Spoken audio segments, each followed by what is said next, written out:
El rápido crecimiento territorial de América durante sus primeras décadas trajo numerosas dificultades junto con sus oportunidades. Durante el siglo XIX, los precios de la tierra en las regiones establecidas aumentaron y muchas familias ya no podían pagarlos. La práctica tradicional de subdividir las propiedades de un padre entre sus hijos se volvió cada vez más inviable, lo que llevó a las generaciones más jóvenes a buscar oportunidades en otros lugares. Este éxodo llevó a algunos hacia los centros urbanos, mientras que otros se aventuraron a los territorios del oeste, donde la tierra abundante seguía estando al alcance. En las primeras décadas de 1800, los pioneros usaron caminos como el Camino Cumberland, luego llamado Camino Nacional, para entrar a los territorios del Medio Oeste. A mediados de siglo, más colonos se dirigieron aún más al oeste por rutas como los senderos de Oregón y Santa Fe. El transporte cambió radicalmente con la expansión del ferrocarril, sobre todo tras la finalización del ferrocarril transcontinental en 1869, permitiendo viajes por todo el país. Las compañías ferroviarias fomentaron activamente el asentamiento en el oeste, al ofrecer condiciones accesibles para la compra de tierras, con plazos de pago extendidos y arreglos de interés favorables. La política federal promovió el avance al oeste con la Ley de Homestead de 1862, que permitió a ciudadanos y futuros ciudadanos acceder a tierras públicas, excluyendo las colonias originales, Texas, Hawái, Kentucky y Tennessee. Los solicitantes podían asegurar parcelas de 160 acres al establecer residencias, desarrollar operaciones agrícolas y mantener una ocupación continua durante 5 años. Esta oportunidad atrajo a multitudes, incluyendo a numerosos inmigrantes internacionales. Mientras que los principales centros de población inicialmente se agruparon dentro de las colonias originales, la expansión territorial de Estados Unidos desplazó la demografía urbana hacia el oeste. A mediados de siglo, ciudades portuarias del oeste como Cincinnati, San Luis y Nueva Orleans superaron en tamaño a muchas del este. Al final del siglo, el Medio Oeste estaba completamente poblado, albergando varias de las áreas metropolitanas más importantes del país. Esta migración masiva transformó los lazos familiares y la composición de los hogares. Muchos pioneros llevaron a sus ancianos al oeste, pero otros los dejaron atrás. Este patrón creó familias geográficamente dispersas a lo largo del continente. Algunos colonos establecieron raíces temporales en regiones del Medio Oeste antes de continuar hacia el oeste, dejando grupos familiares en varios puntos a lo largo de su viaje. La distancia física creciente entre generaciones redujo el apoyo tradicional a familiares mayores. Estos cambios demográficos impactaron especialmente el cuidado de los ancianos. Las mujeres mayores enfrentaron dificultades particulares, ya que normalmente contaban con menos recursos financieros que sus contrapartes masculinas. Los adultos mayores solteros enfrentaban una vulnerabilidad mayor, ya que carecían de redes de apoyo conyugal. Entre todos los grupos demográficos, las mujeres mayores solteras experimentaron las mayores desventajas. Los datos de 1880 mostraron grandes diferencias de género. Solo 1/3 de las mujeres mayores de 65 seguía casada, mientras que más de la mitad de los hombres de esa edad permanecía casado. Este desequilibrio se debía en parte a que las mujeres solían casarse con esposos mayores y a menudo sobrevivían a sus parejas. Las viudas solían depender de sus hijos o familia extendida para su sustento. Para 1890 las estadísticas mostraban que casi el 60% de las mujeres solteras mayores de 65 años vivían de manera dependiente con familiares, en marcado contraste con la tasa de dependencia del 10% entre las mujeres casadas. Estos patrones de vida resaltaban las limitadas redes de apoyo para las mujeres mayores en esa época. Los asilos para pobres en Estados Unidos crecieron notablemente en población a inicios de 1800. Estas instalaciones, destinadas a albergar a los miembros más necesitados de la sociedad, a menudo no lograban brindar una atención adecuada. La administración variaba mucho y muchas instalaciones tenían administradores designados políticamente sin las calificaciones o el interés genuino por el bienestar de los residentes. Estos supervisores frecuentemente brindaban una atención mínima, enfocándose en su propia remuneración en lugar del bienestar de los residentes. Los gobiernos locales solían subfinanciar las necesidades básicas para desalentar el uso excesivo de instalaciones. En la década de 1850, la indignación pública por los asilos impulsó reformas. 9 estados crearon juntas gubernamentales de supervisión de caridad para monitorear los asilos locales. Estas organizaciones realizaron inspecciones a las instalaciones y documentaron las condiciones, lo que llevó a mejoras como la separación de los residentes por categoría, ancianos, enfermos mentales y personas capaces de trabajar para brindar una atención más específica. Los funcionarios luchaban por equilibrar las obligaciones humanitarias con la avaricia. Mientras que algunos administradores admitían libremente a los residentes ya que no tenían responsabilidad financiera personal, otros restringían las admisiones para minimizar los costos. La opinión pública cambió sobre la dignidad de quienes reciben ayuda. Para mediados de siglo, los estadounidenses apoyaban más la mejor atención para grupos considerados dignos, como niños, personas con enfermedades mentales y mayores. Los cambios legislativos también prohibieron que los niños residieran en estas instituciones, redirigiéndolos a orfanatos en su lugar. Las personas mayores solían seguir viviendo en las casas de pobres. Aunque a veces recibían un trato marginalmente mejor que otros, seguían institucionalizados. El enfoque de la época para abordar la pobreza, la enfermedad y la dependencia se centraba en la institucionalización a gran escala.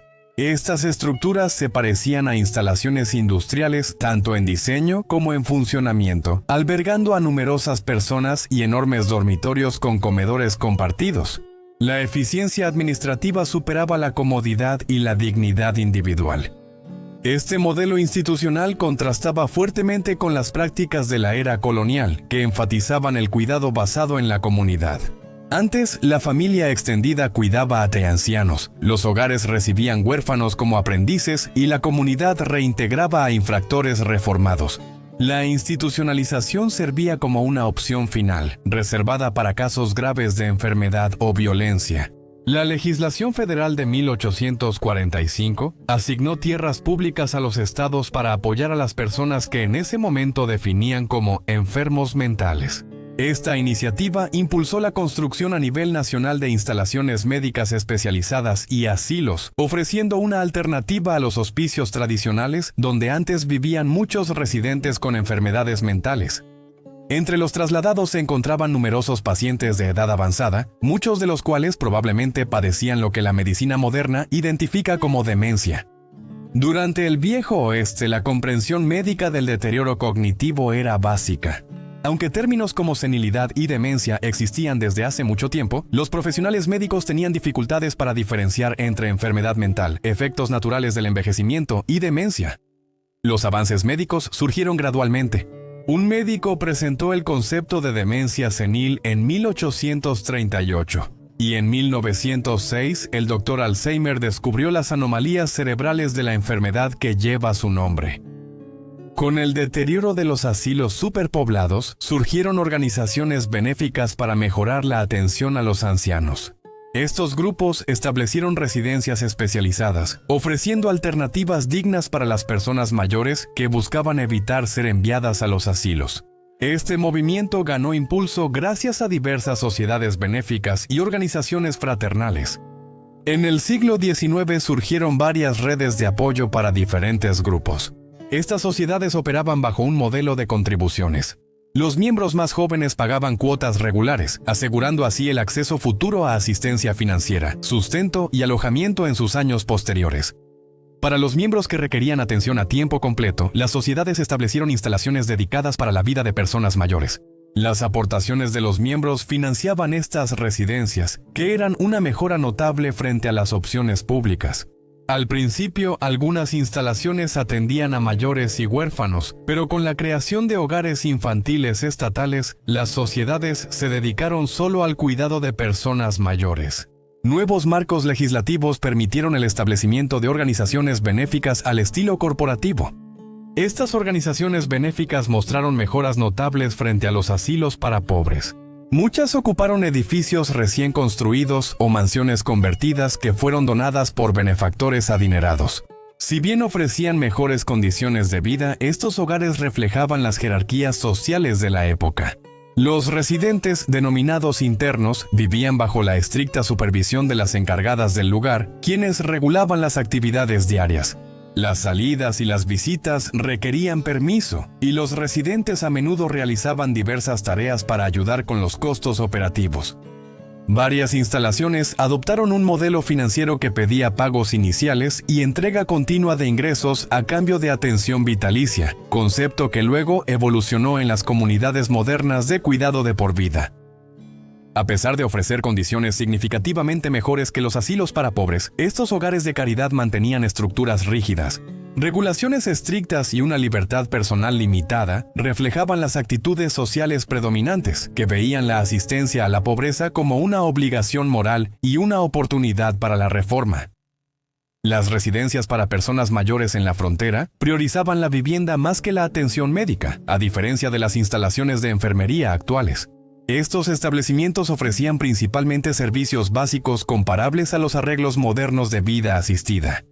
La evolución de las instalaciones de cuidado a largo plazo y de los hospitales estuvo ligada, ambos surgieron de las casas de beneficencia. Las primeras estadísticas demográficas de Estados Unidos mostraron gran superposición entre personas mayores, enfermas y pobres. Los primeros hospitales surgieron junto a granjas para pobres, atendiendo a residentes gravemente enfermos y dignos. En las regiones donde no había instalaciones médicas en las casas de beneficencia, los hospitales privados recibían fondos del condado para atender a pacientes desfavorecidos que constituían una parte considerable de su población. En la primera época del Viejo Oeste, los hospitales eran el último recurso. La limitada experiencia médica a menudo resultaba en tratamientos perjudiciales, incluyendo prácticas como la sangría, que consistía en extraer sangre de un paciente para, en teoría, prevenir o curar enfermedades, lo que frecuentemente daba malos resultados. Los avances médicos que mejoraron tratamientos surgieron hasta el final del siglo. En épocas anteriores, especialmente en las zonas rurales, las familias se encargaban de brindar atención en casa por su cuenta. Los médicos recorrían grandes distancias para atender pacientes y a veces se quedaban a dormir si era necesario. Algunos doctores empezaron a recibir a pacientes gravemente enfermos en sus propias casas, lo que eventualmente llevó a que organizaciones religiosas y sin fines de lucro establecieran instalaciones más estructuradas con personal médico ampliado, formando así la base de los hospitales modernos. Estas instalaciones médicas pioneras a menudo incorporaban el cuidado de ancianos en sus misiones, y algunas construyeron alas dedicadas para personas mayores de escasos recursos, combinando de manera efectiva las funciones de hospital y cuidado residencial. Los ancianos con enfermedades crónicas y sin recursos a menudo se convertían en residentes permanentes.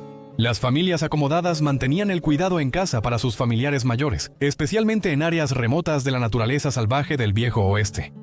Algunos ancianos frágiles de recursos moderados residían en casas de reposo privadas, hogares de convalecencia o casas de huéspedes médicas, que a menudo eran residencias familiares que ofrecían alquiler de habitaciones con enfoques de cuidado personalizado. A finales de los 1800 surgió la enfermería como profesión y los primeros servicios médicos a domicilio. Las necesidades de personal en los hospitales impulsaron la creación de programas de educación en enfermería. Con la llegada de enfermeras capacitadas al mercado laboral, las familias adineradas las contrataban más como cuidadoras de familiares ancianos o enfermos. La enfermería surgió en las familias, donde las madres eran las principales cuidadoras. Mujeres con sentido comunitario y habilidades en el cuidado solían ayudar a sus vecinos, convirtiéndose en proveedoras de atención médica de confianza. El crecimiento urbano y los cambios en la dinámica social transformaron estos arreglos informales en servicios profesionales, donde los cuidadores ofrecían asistencia remunerada a clientes no relacionados. La guerra civil cambió profundamente la sociedad estadounidense, generando una población sin precedente de personas discapacitadas y una gran necesidad de atención prolongada para adultos mayores. Con 2.8 millones de participantes que representaban aproximadamente el 10% de la población nacional, este conflicto superó por mucho enfrentamientos militares anteriores como la Guerra de Independencia, que solo involucró a 300,000 soldados. El impacto devastador de la guerra arrasó con numerosas familias, eliminando a los principales proveedores de ingresos a causa de la muerte o lesiones catastróficas, dejando a esposas, hijos y padres ancianos luchando por sobrevivir. Las iniciativas federales ampliaron beneficios para veteranos durante y después del conflicto, creadas para fomentar el alistamiento y evitar que soldados discapacitados y viudas quedaran en la indigencia. Sin embargo, estos programas atrajeron una cantidad considerable de actividades fraudulentas. Algunos operadores fomentaron tanto solicitudes legítimas como ilegítimas de beneficios, lo que sobrepasó la capacidad administrativa de la Oficina de Pensiones y aumentó los gastos del programa. La ayuda en efectivo fue insuficiente para muchos beneficiarios. En consecuencia, el gobierno estableció hospitales especializados e instalaciones residenciales exclusivamente para el personal militar discapacitado.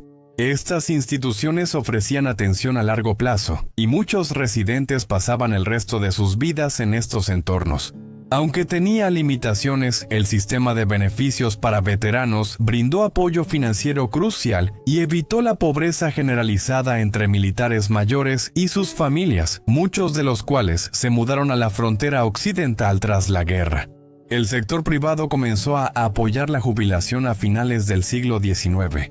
American Express introdujo el primer plan de pensiones patrocinado por el empleador en 1875, aunque era sumamente restrictivo y solo estaba disponible para trabajadores mayores de 60 años, que ya no podían desempeñar sus funciones. Otras compañías imitaron y el ferrocarril de Baltimore y Ohio inició su programa en 1884. Estas pensiones no requerían contribuciones de los empleados, pero exigían compromisos de servicio extraordinariamente largos, normalmente de 30 años o más. California fue pionera en asistencia estatal para la vejez, aprobando en 1883 la primera ley de ayuda financiera para mayores de 60 años en el país. El programa tuvo problemas por falta de supervisión, permitiendo que los condados repartieran fondos sin suficiente regulación.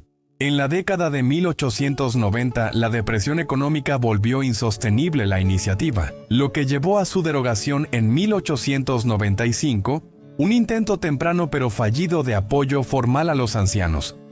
Años después, estados del oeste como California, Colorado o Arizona demostraron mayor preocupación por el bienestar de los ancianos en comparación con sus contrapartes del este. Los expertos atribuyeron esta diferencia al espíritu pionero del oeste, que veía el éxito como producto de la fortuna y no del mérito individual. En cambio, los estados del este solían atribuir las dificultades económicas a fallas personales, lo que los volvía menos comprensivos con la asistencia. Estos expertos destacaron que el bienestar social en el oeste surgió de la empatía comunitaria hacia los pioneros trabajadores sin riqueza, diferenciándose de los modelos industriales europeos. Esta perspectiva cultural probablemente contribuyó a que los estados del oeste fueran líderes en la implementación de las primeras leyes de pensiones para la vejez, incluyendo leyes innovadoras aprobadas por Alaska y Arizona en 1914.